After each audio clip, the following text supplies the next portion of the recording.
Ne pas dire Stéphane, ne pas dire Stéphane, ne pas dire Stéphane, ne pas dire Stéphane. C'est parti.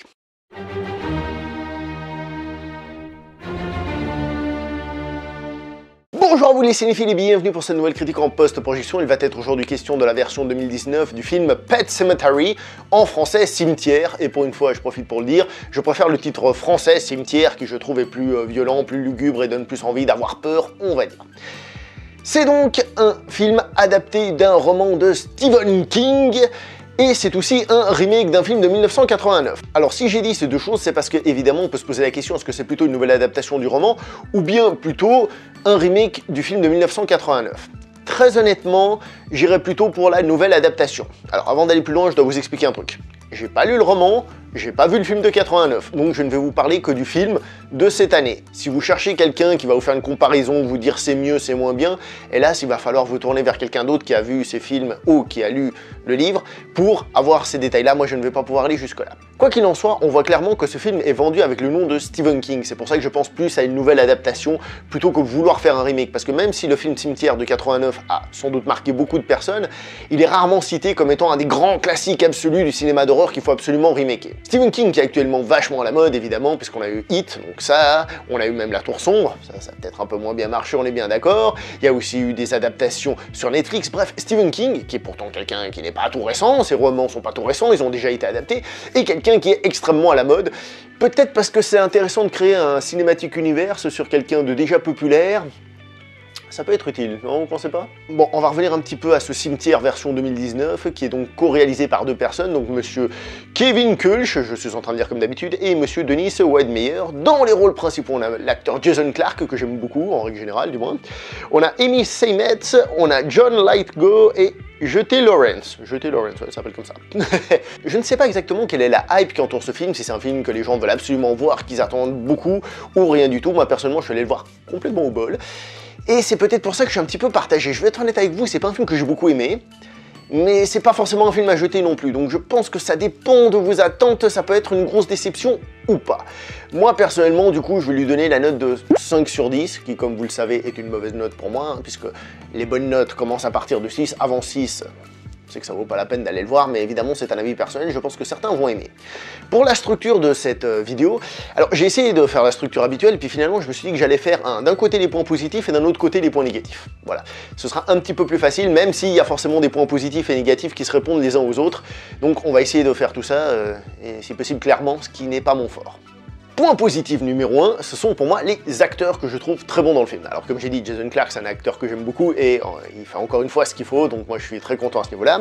Amy Seymet, je la trouve très bien aussi, honnêtement, elle tient parfaitement le rôle, c'est très bien. John Lithgow, je trouve qu'il s'en sort très bien dans son rôle par rapport à ce qu'il a à faire. Quant à la petite, à l'enfant, donc Jeté Lawrence, ça se prononce pas comme ça, mais c'est horrible. Bref, elle se débrouille bien, même très bien. Bon, évidemment, elle est aidée à certains moments par du maquillage et tout ce qui va avec, mais par rapport à ce qu'elle a à faire, et c'est pas facile, franchement, elle s'en sort très bien. Donc les acteurs, pour moi, c'est clairement un point positif.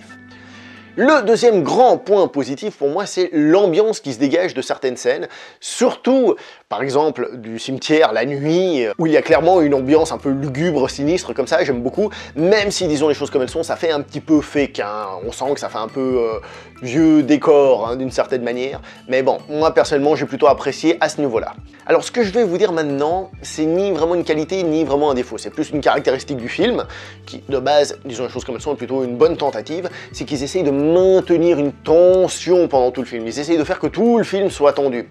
Le souci, c'est que, en ce qui me concerne, ça ne fonctionne pas déjà parce que quand il y a des réelles scènes de tension, eh ben, elles ne sont pas assez tendues, et quand il y a des moments peut-être plus calmes, des moments de retour à la réalité, à votre réalité, à la mienne, eh ben, ça fonctionne pas très bien.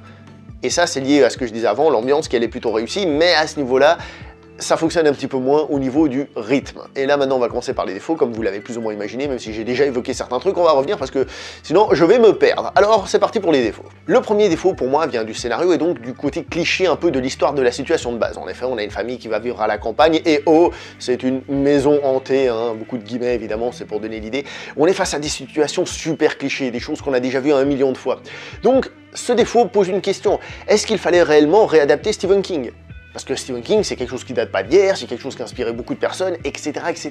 Est-ce qu'il fallait vraiment réadapter cette œuvre-là? Parce que là, on est face à une situation, qu'on le veuille ou non, ultra cliché. C'est pas forcément un défaut, mais quand on ressent le cliché, c'est généralement que ça part pas très bien. Autre défaut majeur pour moi, mais c'est lié je pense au livre original qui peut-être lui fonctionne mieux sur la durée et sur ce qu'il essaye de faire, c'est qu'en fait si on regarde ce film, il faut à peu près, c'est une estimation, à peu près 1 heure avant que le film se lance réellement par rapport à ce qu'on attend, d'accord? Et du coup, c'est long, mais il se passe pas grand chose et c'est vachement long. Alors je pense qu'ils ont essayé de jouer la même carte que dans It, donc dans ça, qui est peut-être d'ailleurs une caractéristique de Stephen King, puisque j'ai toujours pas lu de livre de Stephen King, d'accord? C'est peut-être une de ses caractéristiques, c'est-à-dire que certes il y a de l'horreur, mais finalement c'est plus le drame qu'il y a autour qui génère cette horreur, si vous voyez ce que je veux dire. C'est-à-dire le drame et l'horreur sont finalement liés en même temps, comme si l'horreur de la vie prenait une forme fantomatique, encore une fois je mets beaucoup de guillemets. Donc on a l'impression qu'on essaye de jouer cette carte-là, mais ça se fait un petit peu longuet. Surtout que le film, en essayant de faire peur, il essaye de jouer sur des jumpscares. Alors, si vous suivez la chaîne, vous savez que je suis très fan de la formule James Wan. Alors, je dis bien la formule James Wan parce qu'à force d'en faire et de faire des spin-offs et compagnie, on voit que ça devient une formule de plus en plus McDo, un peu comme le MCU et compagnie, d'accord? Et du coup, oui, ça commence à faire une formule un peu facile, mais il faut dire ce qui est, pour moi, James Wan, c'est le mec qui arrive à attraper, à créer une tension et bam! Et ça fonctionne chez moi. Là, ici, donc il y a cette tension qui essaie d'être maintenue pendant tout le film, mais c'est une tension, comme j'ai dit, à laquelle on n'adhère pas forcément tout le temps, on n'est pas forcément dedans. Et les jumpscares, du coup, ils font vraiment Alors, il y en a qui sont, disons les choses comme elles sont, pas très réussies, comme celui du camion qu'on voit dans la première bande-annonce. Alors oui, je dis ça parce que dans une vidéo, on est venu me dire que je comprenais pas un film. Oui, j'ai compris quel est le but de ce jumpscare d'une certaine manière et ce qu'il explique par rapport au camion. Mais, malgré tout, ça ne fonctionne pas trop. Il y en a d'autres à des moments.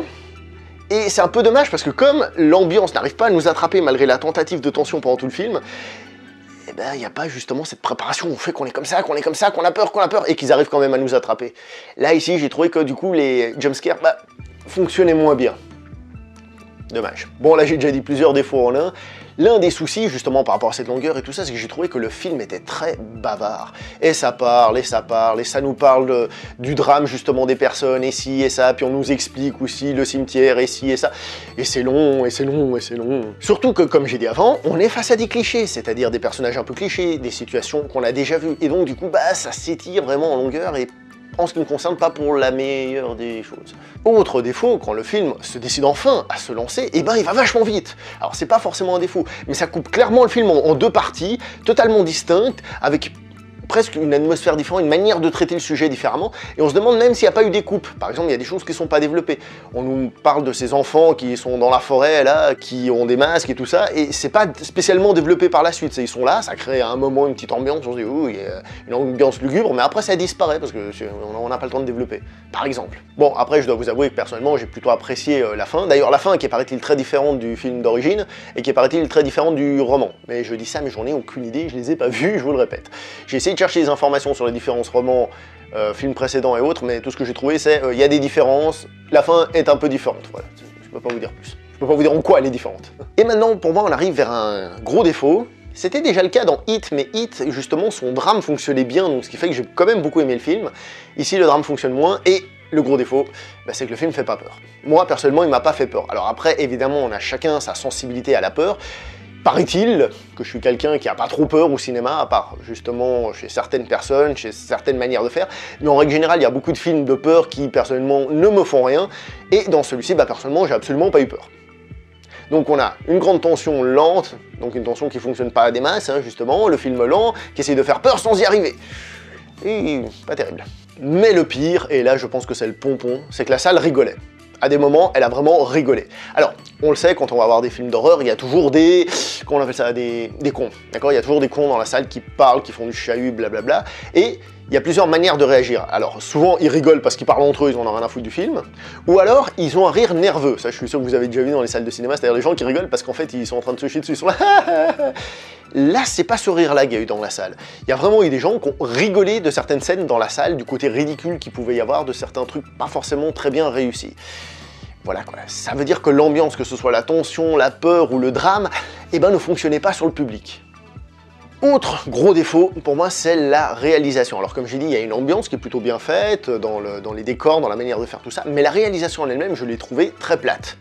J'ai trouvé qu'il n'y avait pas quelque chose de spécial qui se dégageait, il n'y avait pas quelque chose, il n'y avait pas une patte, il n'y avait pas... Voilà. La réalisation en elle-même m'a paru fonctionnelle. Dernier petit truc, mais c'est pas vraiment un défaut du film, mais je préfère vous le dire quand même. Si vous avez vu la deuxième bande-annonce du film, n'allez pas voir ce film. Sérieusement, la deuxième bande-annonce, je l'ai vue après le film, heureusement, mais elle vous raconte tout le film. Mais elle vous raconte tout le film, c'est abusé. La seule chose qu'elle vous raconte pas, c'est le climax de fin, quoi. Mais tout le reste est raconté dans cette bande-annonce. Et comme je vous ai dit, comme le film est vachement lent avant de se lancer et tout, mais vous imaginez même pas tout ce que vous balance cette bande-annonce. C'est le film, sans les défauts de longueur, vous voyez. Donc si vous avez vu cette deuxième bande-annonce, courez. Si vous ne l'avez pas vue, ne le regardez jamais. Regardez plutôt le film si ça vous intéresse. Moi, je vais m'arrêter là pour cette vidéo parce que je pense que vous avez vu. Vous voyez que c'est pas un film qui m'a passionné. Hein.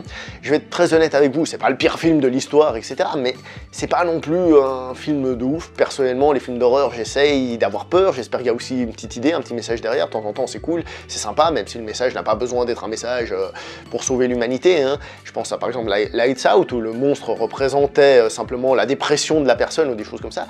Là, ici, on est dans un film commercial, qui n'a pas par exemple une patte visuelle ou une patte atmosphérique, je sais pas, même comme Hérédité, qui est un film dans lequel je me suis ennuyé, mais qui avait tellement de qualité.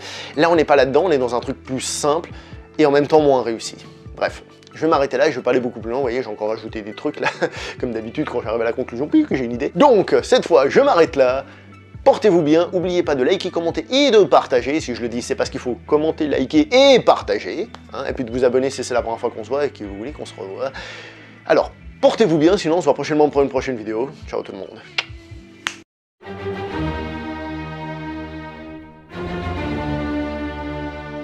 Bon bah on verra au montage si j'ai réussi à pas le dire, mais il me semble que je m'en suis pas trop mal tiré. Hein.